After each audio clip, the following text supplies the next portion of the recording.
Leading Britain's conversation. This is LBC with Tom Swarbrick. 10 to 6, Friday evening, Tom Swarbrick here on LBC, which, as you know, means one thing. Ladies and gentlemen, he's so back. From Washington, D.C., Simon Marks, American Week. Tom, the president's instability has now advanced to such a degree that when Fox News transmitted his live ramblings yesterday, they added an on-screen warning. Viewer discretion advised, it read, on the basis that at any point he might go off on an expletive-fuelled bender. We are all still recovering here from his social media post 12 days ago in which he ordered the Iranians to open the effing strait, except, of course, he didn't use the word effing. Today, Iran announced the strait is completely open.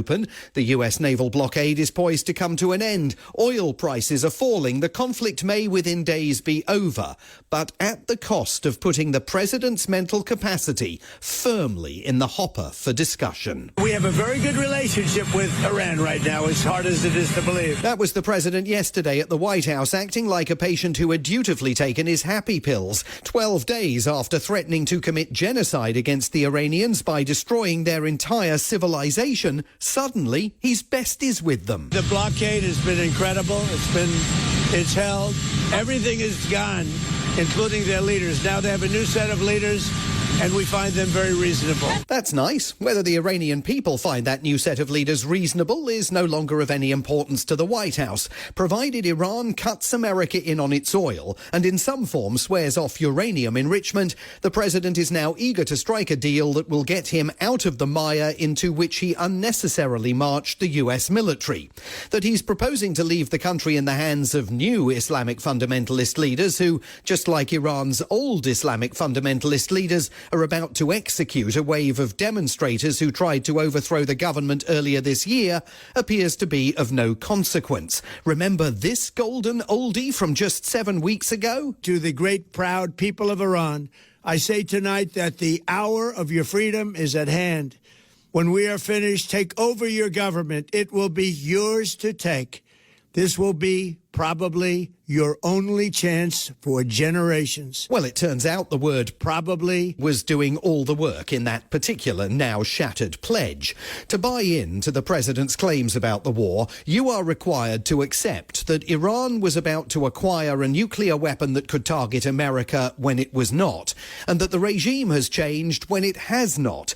Over the last fortnight, a growing number of the president's Make America Great Again influencers have refused to buy what he's selling, concluding that, particularly with his threat to murder an entire civilization, he has demonstrably lost his mind. It's insanity. It's calling for the murder of an entire civilization of men, women, children. That is not what I would call proper or even decent. Former Republican Congresswoman Marjorie Taylor Greene speaking on CNN, openly questioning the president's sanity. So was Megyn Kelly, for years a reliable Trump booster. On her daily program on Sirius XM radio, she dropped him like a hot potato. Can't he just behave like a normal human? I mean, honestly, like the president, at 380, yes, shut up. You don't threaten to wipe out an entire civilization just casually in a social media post. This is completely irresponsible and disgusting. And that was before this week's developments in which the president enraged thousands of his supporters by depicting himself as Jesus healing the sick and by going to rhetorical war with the Pope, issues that finally put questions about his mental health on the front burner.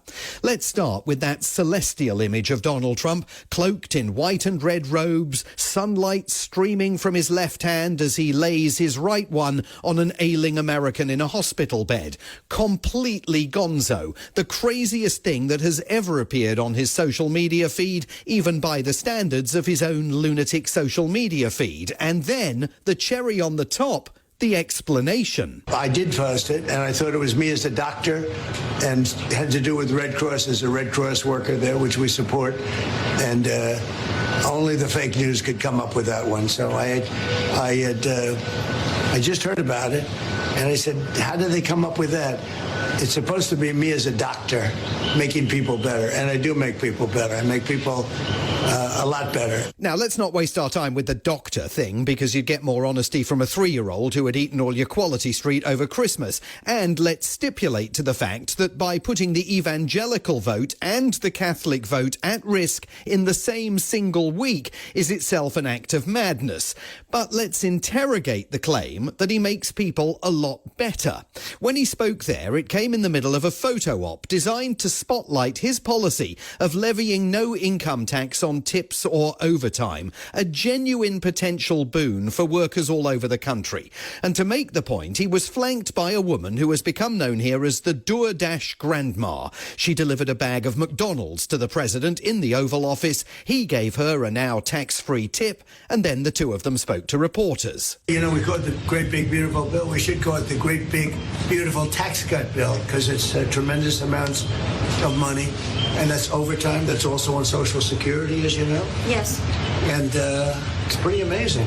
Yes, it is. Well, you're really nice. So nice that it turned out later this was by no means the first time she had been brought in by Trump's image makers to make campaign appearances on his behalf. But then she gave an interview to Fox in which it turned out that actually there's a reason why she really needs the tax-free tips.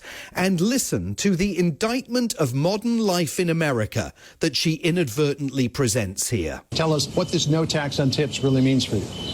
Well, what this really means for me is, you know, as they said last year, my husband, he was diagnosed with stage 3 cancer. Oh, and, sorry. You know, as you know, going through treatment, even with insurance, you kind of break the bank. And, you know, we pretty much went through our savings. And so when I found out about the no tax on tips, I was like, this is incredible, because this, you know, it's not going to replace my life savings, but it's going to help certainly with future doctor's appointments and future things that, you know, we have going on. A family ruined by the cost of healthcare here, and they have the gall to rail against the NHS.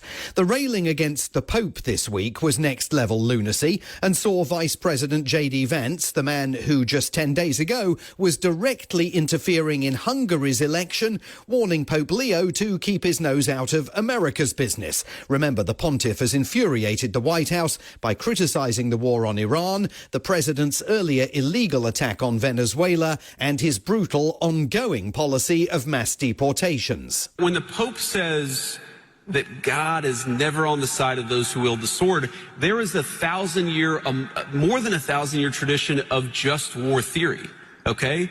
Now, we can, of course, have disagreements about whether this or that conflict is just, but I think that it's important, in the same way that it's important for the Vice President of the United States to be careful when I talk about matters of public policy, I think it's very, very important for the Pope to be careful when he talks about matters of theology. There is no indication the Pope is taking a blind bit of notice of that. Trump won the Catholic vote by a 12% margin in 2024. Today, 60% of America's Catholics say they agree with the pontiff and disapprove of the war on Iran. With the president losing support at a rapid clip, it is fair to ask what happens if Republicans lose America's midterms in November. One Democrat this week, Senator John Ossoff of Georgia, warned the White House of the accountability that may come knocking next January if the president's opponents secure control of Congress. While our national power and wealth are squandered and families are made to pay more for everything, rest assured, the Mar-a-Lago Mafia are finding ways to profit. A company owned in part by Eric and Don Jr. has been pitching Gulf monarchies on its drone interceptors. And then there was the insider trading on oil. Did you all see this? Hundreds of millions of dollars in oil futures.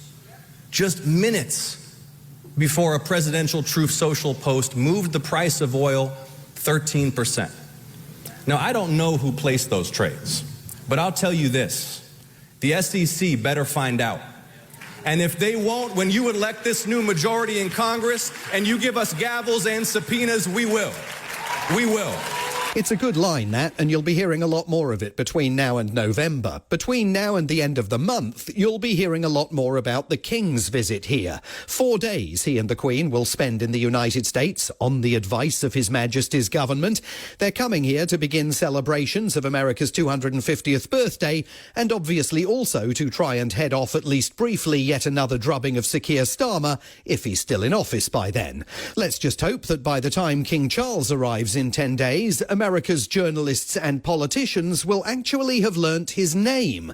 Take a listen to this interaction yesterday between a Fox News reporter and Congresswoman Lauren Boebert, a pro-Trump Republican from Colorado. The whole thing is a gem. Do you think it's appropriate for King George to meet with members when they come up here as they pursue the Epstein investigation because of his brother? I wouldn't meet with him, so I don't know. Not? I have 1776. I have nothing to do with King George or the royal family. I am American first, and I have no need to meet with him. Will you attend the speech? I don't know. Because I mean, maybe I'll show up. I don't know.